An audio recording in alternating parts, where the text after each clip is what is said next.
artude e ɗen jewte. Oumar El Hadji Thiam, Nouakchott, RFI.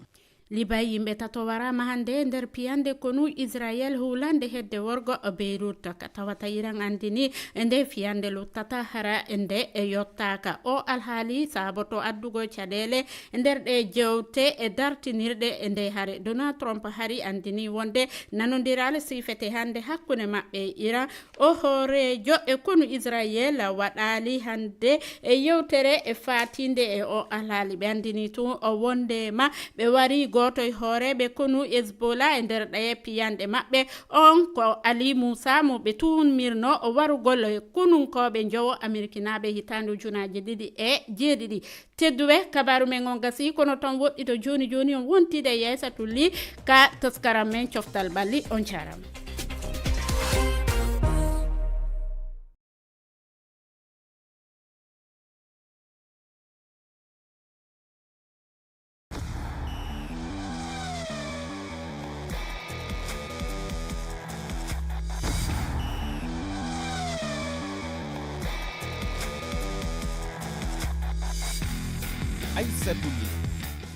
Ayo mon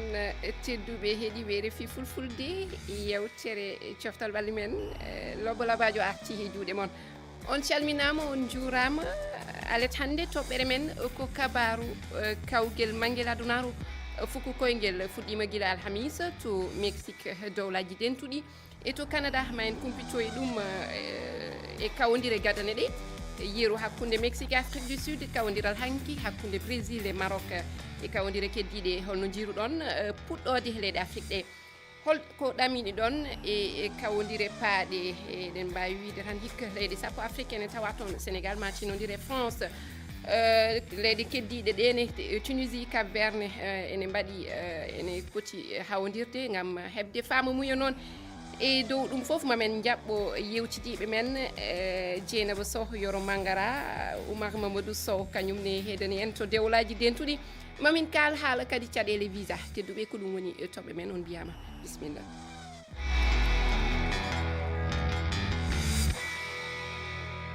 Bismilla en calmini noon heɗɓe karallagal ngal ko Sara Doumbouya e Malang Sonko calminen yaadiɓe men ko adi fof ko Dieynaba Sow. Aissatuli hayyoma enen mbiya RFI on mbiyen coftal ɓalli men yiiti majjere muɗum Lobo Labajo koko majjuno warti wadde a bismama hande minen bismotoma. A jarama ceerno Yoro Mangara kanko ne woni ɓoggol ngol a salminama Yoro. Yoro hoto keɗɗa yo wadde Yoro min goppa Yoro ha naata kañumne payane Oumar Mamadou Sow to dowlaji dentuɗi Oumar Mamadou Sow a salminama a juurama seydi Sow. Aissatuli mi salmitimomo no fewi eyo mi juurimamo mi salmini kadi dendagal heeɗiɓe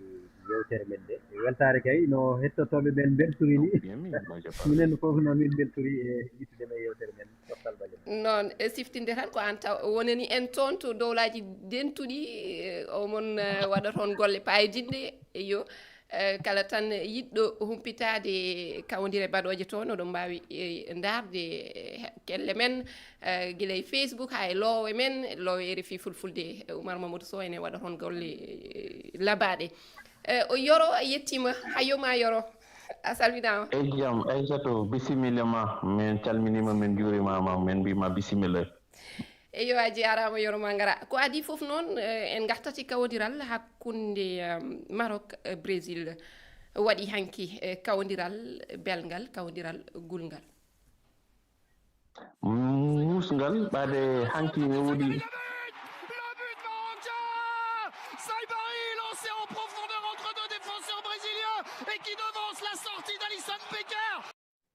eyo on woni Saybari Yoro mi arta e ma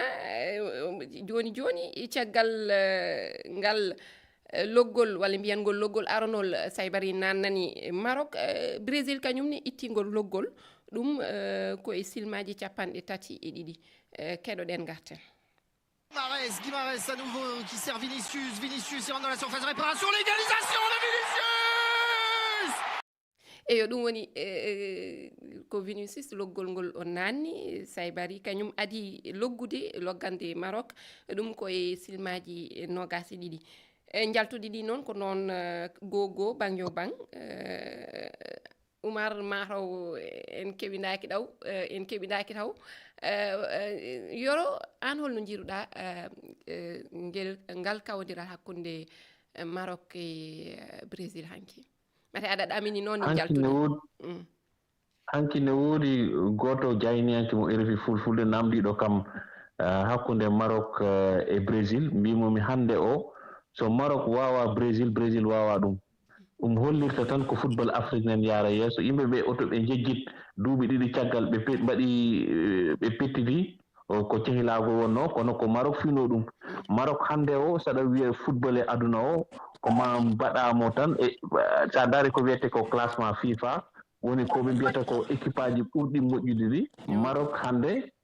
jeeya koye jeetati ɓurɓe moƴƴude mi sikkani hande so tawi Brésil ne wawi ɗum hollirama hanki ene wayno Oumar Mamadou Sow en gartate ma tan an hanki aɗa tawno to digiral ngal to ngal kawdiral watno holno gurɗa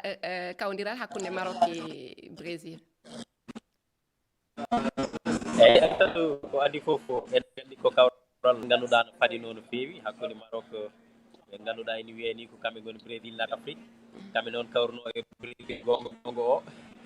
wadde kawral ngal no fadino hayso tawino eɗen gandi Brésil kamɓe koye ndeɗo dongre Afrique ɓe jeeya tawi ngal dingal MetLife stadium e New Jersey mani mbiya koye nder leydi maɓɓe ɓe Brésil naɓe ɓe Oumar de min nanata ama no feewi ene taƴa seeɗa ɓoggol ngol laaɓtani de mi anda so tawi e banggue karallagal ngol toon mataw en jokkat ƴeewen no ɓe pewniti ɗum saabu no min nanirtuma ni fewani Oumar ma min gartu e ma Dieynaba koye ma payatmi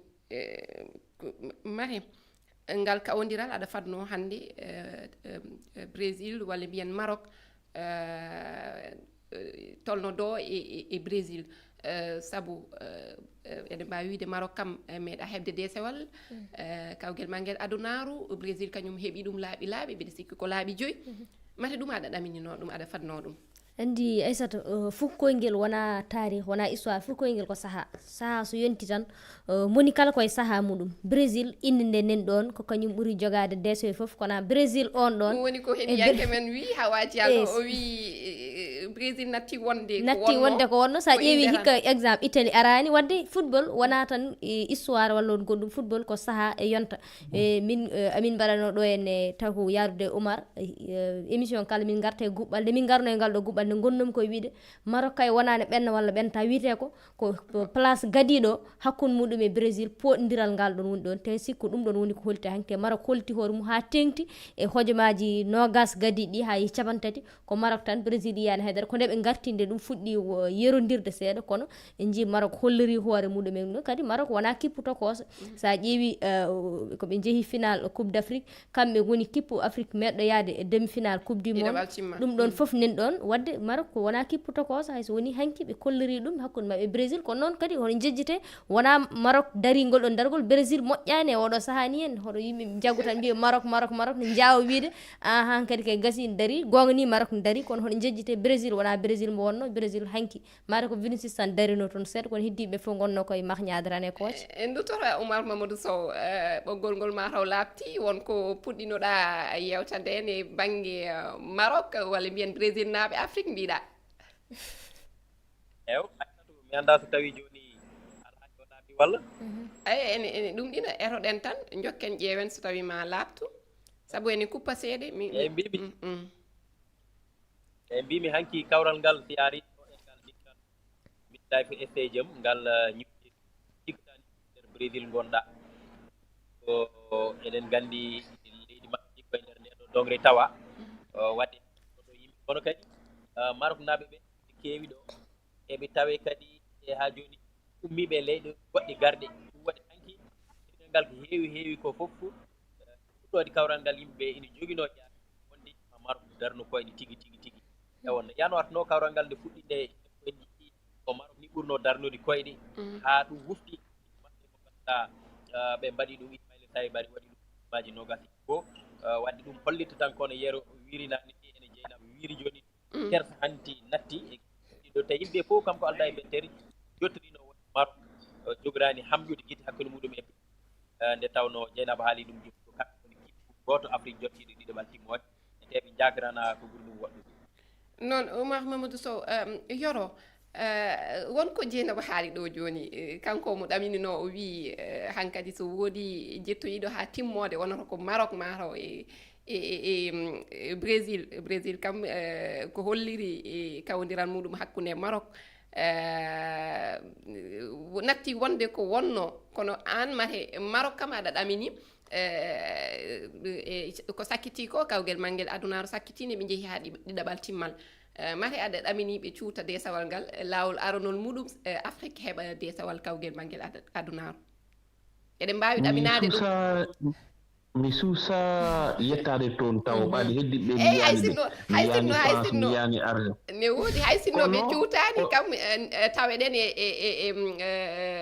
timmode nde walla tato adiɓe ɓe walla ɗiɗo adiɓe ene wawi min mbeɗa andi dal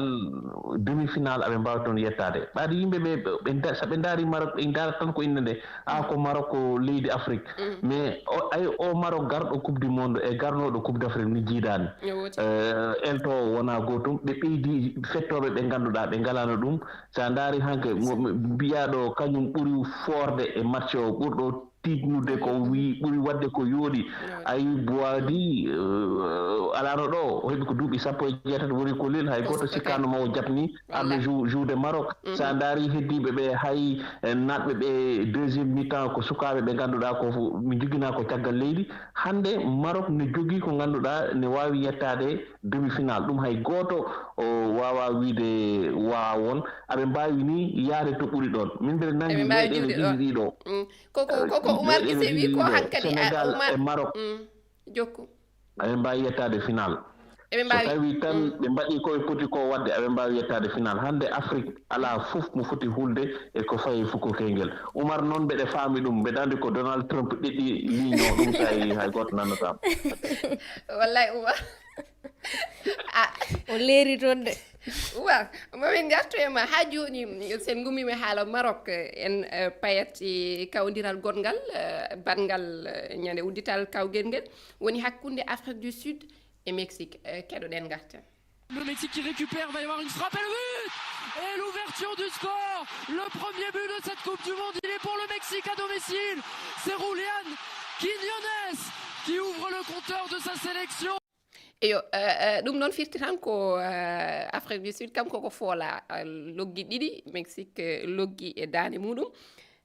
Afrique du Sud kam fuɗɗoraki no moƴƴi ɓe perguitima e yeeso Mexique Oumar Mamadou Sow aɗa haalantuno min wonde dingiral ngal ni won ɓiɓɓe Afrique naaɓe heewɓe tawnoɓe toon kono jinganani Afrique du Sud holko waɗi ɗum eyyi Aissatou mi nani yeerono haala aɗa andi waajo o min mbiyat tan ko waajo o inni joni o a suusa haalde de mbiyat tan ko lamɗo waaji hoto innude goɗɗa koye leydi janani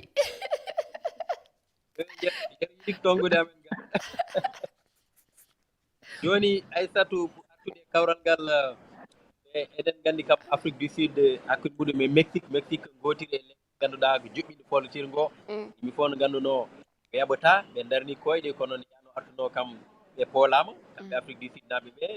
adi Afrique gadidi nadde adi kadi fiyede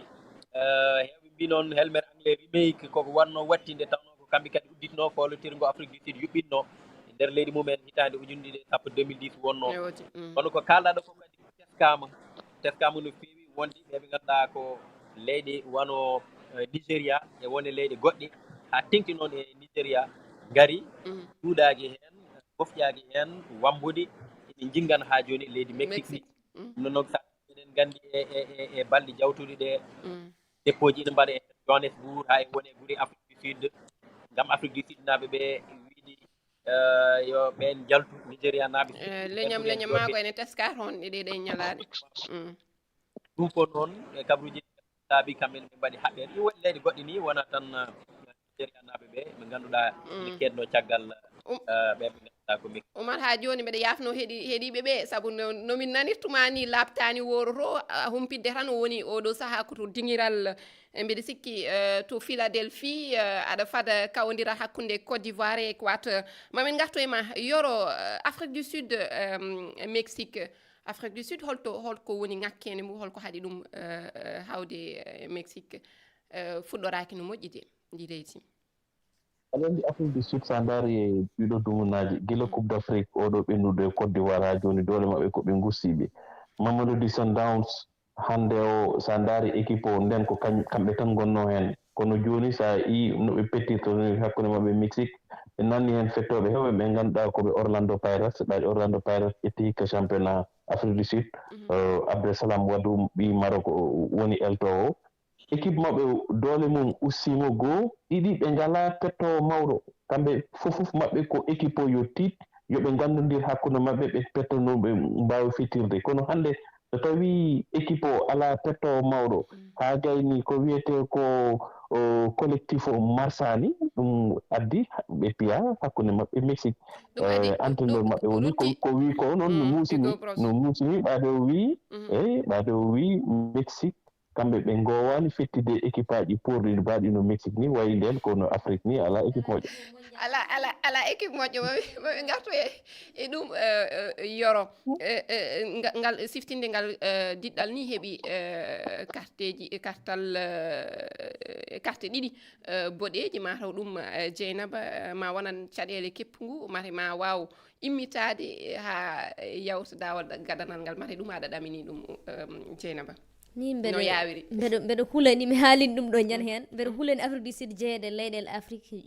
jogorɓe idade artude sabu ɓe ngala ɓe mbi ko hono konko entraîneur maɓɓe gonga ni yaro wi ko haali ko ne muusi ɗum kono noon ko haali ko min mbeɗa jagguini ko sabu kamɓe jaggumi ɓe ngala niveau mondial ɓe ngala kippu dariɗo mo ganduɗa ene wawi fettidede toon ɓe kaani yaade fewnidde yaro haali nane ɓe ngala pettowo mawɗo ɓe kaani fewnidde oɗo saaha noon kam wona saaha pewnidgol ko fiide tan walla piyeɗa garta saaɓe gummima e toon Corée du Sud nen ɗon wona kippu tokos ɓe mbawi caɗele no wawi wonde hakkude mabɓe e cek nen ɗon kono kam mbeɗen tan wona hunde weeɓore mabɓe kam sona Allah walla ɓe jaaha sino place tataɓo kono mbeɗen andi Afrique du Sud oɗo saaha ni ekoɓe kolliri ñana hen ko kam wadde koko hoorejo UEFA ko haali ko tan Yoro mayen gartu hen mayen gartu hen welani nande kono woɗɗani gonga ɗum noon ko maɓe pewnito no fewi kamɓe Afrique du Sud ɓe daraki nden ɗon darde kippuji jaaɗi toon ɗi foof mbeɗa sikki Afrique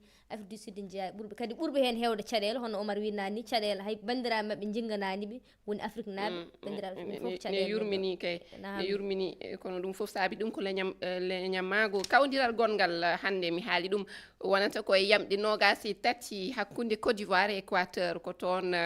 Oumar Mamadou Sow woni e dingiral ngal e ko yowiti e ngal kawdiral en namdodiri e Mamadou Adama Ba kertoɗo coftal ɓalli keɗoɗen mo garten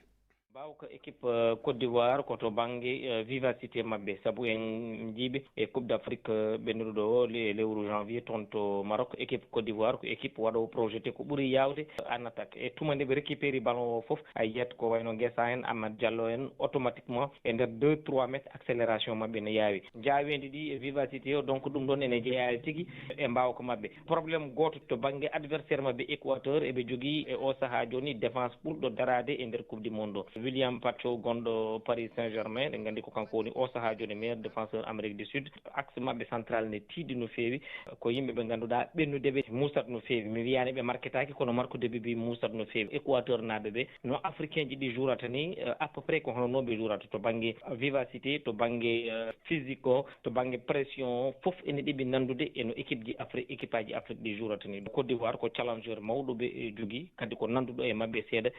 style de jeu ɗum noon Côte d'Ivoire so tawi ɓe mbawi rentade to banggue défense mabɓe ha ɓe waɗani encaissé but mbiɗa yakori eɓe mbawi yaltude e match o taw ɓe keɓani hen défaite kamɓe Côte d'Ivoire eyo keɗiɗen ɗon ko Mamadou Adama Ba ɓurɗo andirede inde Petit Bari ko kertoɗo coftal ɓalli Yoro mate aɗa yaadi miijo e ko haali ko Côte d'Ivoire kañum fi France e kawdiral mum cakkitingal no yawiri mbeɗa sikki waktu o noon koko ɗeɗɗi min sen jiiɗi yawtude tan e dawal ɗiɗaɓal yewtere nde eyyi aɗa andi Côte d'Ivoire kam sa daari ɗum hikka Côte d'Ivoire garnoɗo Coupe d'Afrique o ɓuuri mo tidde ɓe ɓeydi hen wayi ɓe ɓeydi hen buni kono potato ko équipe tiɗɗo final ligue des champions o ɓennuɗo fettoɓe ɗiɗo ɓe ummi ɓe équateur hen Incapié wonno ko équipe Arsenal Pacho woni équipe Paris Saint-Germain sa ɓeydi hen Caicedo en wonɓe Chelsea aɓe jogui fettoɓe mawɓe Joel Ordonez woni ko Belgique aɓe jogui joueur uji mawɗi e équipe aji mawɗi gonɗi Europe kono musat kono noon Côte d'Ivoire so darni koyɗe ne wawi bifiide so wona ɗum tan nodden Baaba Maal yimana ɓe ñiiba warama eyo Yoro Oumar Baaba Maal Oumar en garat e toɓɓere men mataw ɗimmere nde woni haala visa ji ɗi caɗele teskaɗe e banggue kawguel manguel adunaru hikka hellanoɓe hewɓe diɗɗe goppama ga woni Sénégal naaɓe woni Ivoire naaɓe e banggue Sénégal mbaɗo hono Elhadji Diouf ganduɗa jeeya koye staff o toppitiɓe wona Sénégal tan e ɓiɓe Côte d'Ivoire tan goɗɗum ko teska hikka woni e banggue Iran kañum d'accorde mum daaki koto Mexique saabu caɗele ɗe ndi leydi dañi walla e dowlaji ndentuɗi ha hande goɗɗum kadi Oumar Mamadou Sow woni ñaawo oɗo ɓi Somali o Oumar Abdelkader Artan o haɗama kanko heeɓi visa kono o haɗama tawede e toon to dowlaji ndentuɗi omo hanno tawede kawguel manguel adunaru ko ɗum waɗani ɗum noon addi haalullaji holko waɗi en keɗima walla mi ƴetti yande heeɗiɓeɓe keɗoɗen garten dabtal ɓalli men mbal basum to leydi Gabon arbitre Somali o yehi toon après o ruttina Amérique noon wino ko woni hen leyɗele nata Amérique min noon namdal mo jogimi tan haade ko FIFA suɓimo yo ar o wona arbitre kanko o arani ɗon pour gollade pour wadde visité golle addimo ɗon tagi ɗum wadde wajiɓe enen duttinamo kadi ha joni kadi FIFA haade ala ko haalino guiɗo mbaɗo seltaɗo leydi meɗen Côte d'Ivoire leyɗele meɗen Afrique ene manque hokkede ndimaka muɗum e ha timma supporter iɓe Côte d'Ivoire haɗama e yettade hen supporter ji e Sénégal noon ko noon ko ɓuuri mettude hen arbitre e yiyaɗo kañum ɓuuri kelɗude arbitre en ɗum wonnono Afrique foof mo somalien o yehino ha Amérique o ruttinama e par ce que ɓe yiyanake caɗele newni hakkude Somalie no dawlaji ɗin to e Amérique ko en weltaki ɗen ɗon gueɗe no fewi saabu gueɗe politique gueɗe ballon o fota rendodirede Omar Guissé Mozambique e Omar Artan caggal o hokkama visa dowlaji kadi o haɗama naade dowlaji ɗum kam aduna o feccere nde foof yonnani ɗum wona ɗo ɓe ponno wadde so pelliti hadde kay yooɓe kadi foof so pelliti kadi jabde yooɓe jaaɓa foof kono wona hadde ɓe jaɓana ɓe supporter uji bennata coupe du monde so wiyama supporter uji natta ko jour uji tan nata waɗa ngakkere Amérique hoorem kam waɗi saboto coupe du monde luwaji ɗiɗi fawe football ko wonti anti football Iran homo wawi footballdir Amérique kono ɓe mbalata toon hay goto hokkaka walde toon en jii kadi ko gandanɗa hoorema kam woni arbitre gana e Afrique on kadi yaahi ha toon ɓe guitti ɗum toon en ƴetti kadi ono footballo kiɗɗo Elhadji Diouf on kadi haɗama ya wadde eɗen mbawi Amérique ƴetti kuugal ngal gandanɗa hoorema kala leydi mbawno ɗum ƴettu hande sirena hay coupe du monde ittete to diwan ma eyo ɓe beltanama kamɓe heeɗiyankoɓe ɓe mataw noon ko silmaji tati tan keddore ɗen Oumar eno yawiri ene wayno tan hande kanko Artan UEFA wi wonde o noddama toon mate omo ñaawa kawodiral super coupe hakkude PSG Aston Villa holno jiruɗon o alhaali mata ene hani hande Oumar no yawiri silmere wotere ko adi fof yimɓe ɓuuri hewɓe kam ɓuuri yande tan ko e FIFA guila e haala arbitre o hay supporterɓe ɓe ha e yimɓe hewɓe woɓɓe ɓe ganduɗa ko heɓɓe accréditation ngaji foɗɓe yaadi calane ɗum ɗon te ala ni hay dalillaji laaɓɗi ɗum ɗo ko no hettiyankoɓe mbirni ko FIFA kam hewɓe joopi peɗeli matoɓe kul leydi ndi walla ko gardiɗe leydi ndi ɓe kuuli kono ina sikka kam sonno ko leydi gonɗi wonno wonkoɓe jaaɓi ɗo ko jaɓitanoɓe te ete ɗum ɗo wona ko nawrata no fiiji ballon yeeso Yoro wona ko nawrata fijo ballon yeeso wiyen UEFA kañum ƴetti pellital noddudemo kanko yo ar o tawe FIFA caggal muɗum ni hay sinno wi kañum yollitaki e gueɗe leydi janani andi ni ma o yooɓe buuɗi makko ha timma UEFA kañum noddimo yo ar kono UEFA ha joni ene ñiŋa saabu suuti kongi wiide woni kawdire kawgel manguel adunaru ɗi ganduɗa kañum kam nanguide tan ko nafata hay batte Yoro hol miijo ma hen no yawiri ko ɗum de ɓe mbi kono min mi yani hay nokku to seferin haali ɗum holto wi ɗum holon jaltintami tan yo yii vidéo walla yii to sifirinaade ɗum no wiyete noon ni Ala pelle source. toppitiiɗe pelle toppitiiɗe coftal ɓalli fuku koyngel e leyɗe men mbaɗi kam windande anndude ñingde kamɓe eyi mais kamɓe mi yii sénégal yaltini mi yii maroc en kam fof ɓe jaltini mais ɓe kala men holto ɓe njii sifirinaade ɗum holto haali ɗum ɓe aɗa andi koye kecce ɓe ngoni an arbitre mon riwama on kaalani heen oɗon gara ɗon kaala e ko ngannduɗaa hay gooto yiyani to winda to haala min an ɗum ɗon yiyande pour ma min ko ɗon ɓe ala ponno ko ñaawo o riwa ko ɗum ɓe ponno haalde ko ɗon ɓe ponno min ko darade ɗon patatnomi kaaf e leyɗele men ɗe ɗum ɗon patatnomi jeynaba gasi ha laaɓi anndi holko woni konngol ma heen min konngol am tan ko kala ko neɗɗo wi laamɗo umare no tooñi ɗum poɗɗen wiide tan ko fifa wonde infantino par ce que ko wayni henne ko fifa foti ƴettude kala ko foti wonde heen foti falade ɗeɗo caɗele fof wona neɗɗo goto tan rokkede ne waɗa ko wela sababude ko waɗi organisé ɗum ala to fawi ɗum hay wona laawol sa rokkama noon a ƴettat ko gasi ha laaɓi Oumar Mamadou Sow a yettama tedduɓe onon ne on jettama heɗogol mon lobbol jetten yoro kam e Dieynaba on dokkama aadi alerte arore e jewte goɗɗe on jarama.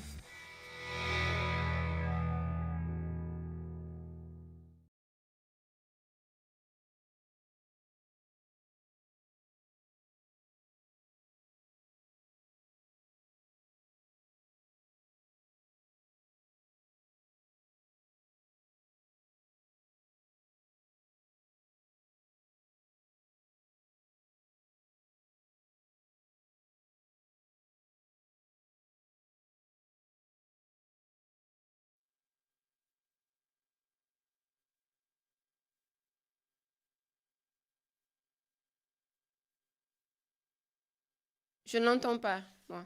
Allô? Par contre, la ligne n'était pas bonne du tout. Allô? Allô, oui. Oui, Yoro. Oui, c'est validé. Avec États-Unis, comme c'était pas Non, c'était très compliqué. Ouais, carrément. Et ça, c'est pas intéressant que Dieu me yaharon. Faut wadde direct mudum. Bon, j'ai même pas eu le temps de parler du programme. Il y a des matchs intéressants qui doivent se faire, mais bon, le Cap-Vert et Espagne kaleten an holno jiruɗa ngal kawdiral hono jogori waade artude tan e analyse muɗum holko woni mbawkaji Cap-Vert mate aɗa ɗabini Cap-Vert ene jogui chance goto hawde Espagne hay sino weɓata. aɗa andi kam football ko hawni fof ne yiye heen yiyama e nana tan Curaçao waɗi égalise hakkude mum e Allemagne hay so tawi après ƴetti bituji ɗiɗi caggal ɗum fof pour wiide noon football fof mum ne wawi wonde kono noon Espagne o mo jiimi heƴani e dow Cap-Vert goo kamɓe ɓuuri ɓe andude coupe du monde Cap-Vert ko gulet laawol gotol ɓe meeɗi yaade wonno hikka ɓe ganda taw ko équipe mo ganduɗa ko équipe pamarel hay coupe d'Afrique oɗo ɓe jahano ɓe janggat maɓe jangu maɓe piye te mbeɗe jagui ko Espagne wawi ɓe Espagne kadi so ari koma hollila ari te ma yit wat ha équipe aji mawɗi gondiɗi yeeso mumen o wasa yawde fottude e maɓɓe e ɗum ɗon koma ƴetta premier ko an ardoto e groupement pour ardade groupement koma piya équipe aji waɗi no Cap-Vert ni min noon mbeɗe nangi que ni Espagne wona wawi Cap-Vert mbeɗe yiɗi noon yoɓe kollir goɗɗum ɓe pennami kono mi sikkani sino wawi wonde a sikkani yo a jarama Yoro merci beaucoup.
wuro ngo ina jokki bindal ma ci traat Aysatu nga dugalal ma ko ci naasu óoleel nga koy dugal directement dégg nga traat Aysatu óoleel dugal ko ci naasu óoleel kono wuro ko ina jokki e jaɓɓaade ɓe hen koɗi ko e laaɓi nando kono eɓe njaha e galleji ngam yaadi jaɓɓa on hen koɗi ko e bandiraɓe maɓɓe ne waɗi to wonde wuro koro ina jibboɓe ala buntu bi tëjaloo ma ko sax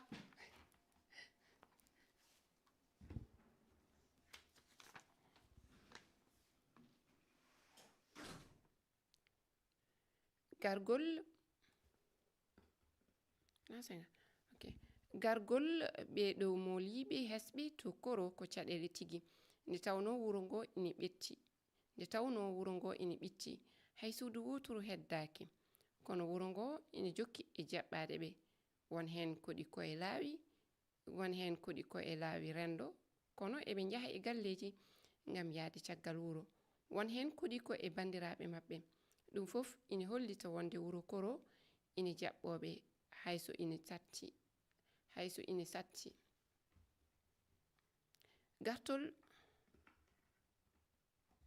gartol ɓe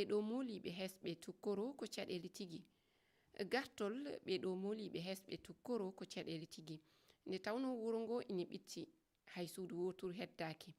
kono wuro ngo ina jokki e jaɓɓaɗe ɓe won hen koɗi ko e laawi rendo kono eɓe njaha e galleji ngam yaadi caggal wuro won hen koɗi ko e bandiraɓe maɓɓe ɗum fof ina hollita wonde wuro koro